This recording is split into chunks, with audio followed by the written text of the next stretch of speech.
Hey y'all, in this week's lesson, I want to show you three herbs that are very closely related that I just found growing in my yard. These are herbs that most people would consider weeds. You yourself have probably spent hours trying to pull them out and get rid of them. You'll never succeed because they have deep roots. Um, this video is sort of a companion to this week's podcast.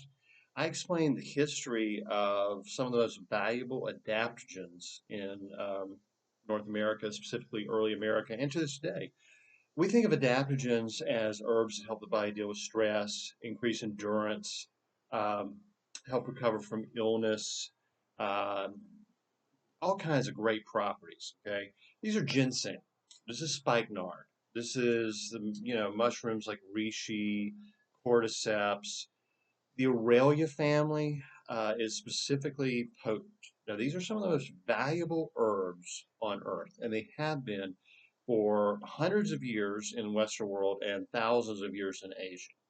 These are the herbs that we prize most.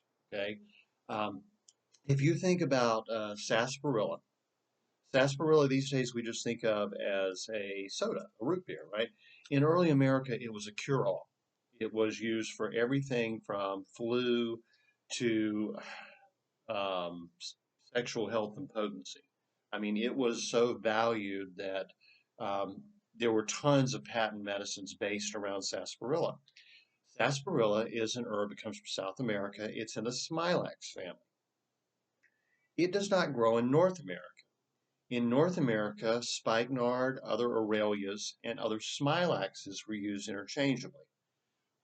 So you think of this family, in the same family you have ginseng, you have spikenard, you have devil's club, you have all your Aurelias.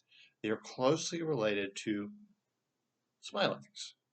Smilax is a family that most people think is as worthless weeds. It's not. They're actually more closely related to the original sarsaparilla than the Aurelias that were used to substitute. And in early America and in the Appalachian tradition, all these herbs were used interchangeably.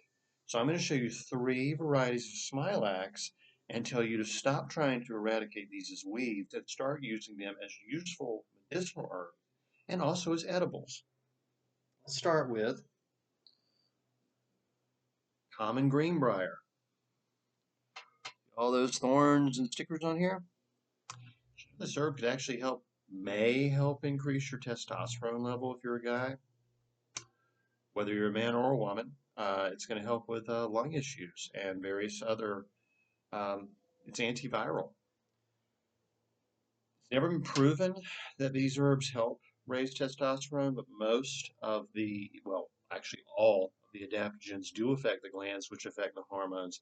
And in the 70s and 80s, sarsaparilla, close relative to this plant, was sold very popularly to weightlifters, and a lot of the older guys still swear by it. So I'm just putting that out there. Never been proven. Okay, common greenbrier, cat briar.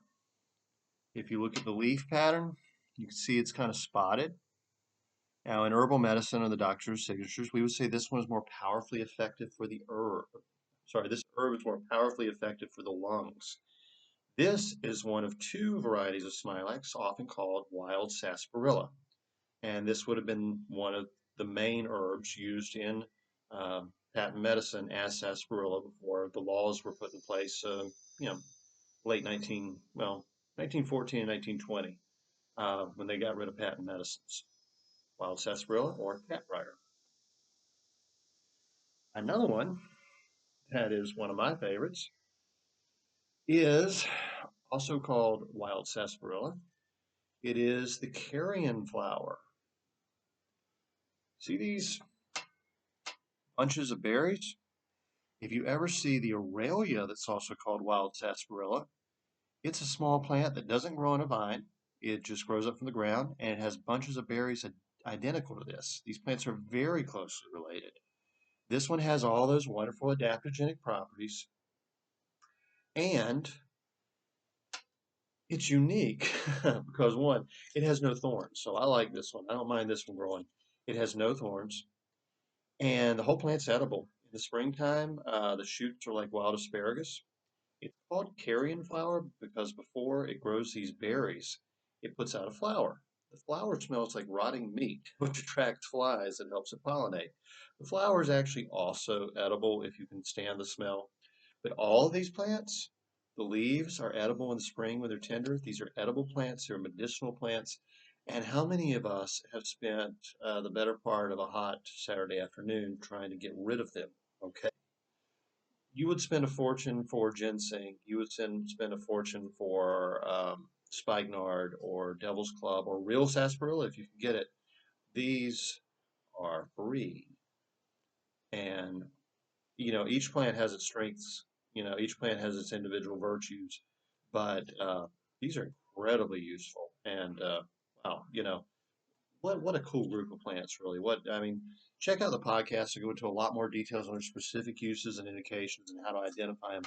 But I don't think you have any problem identifying briars. That's all they are is briars. Have a great week, and I will see you next time.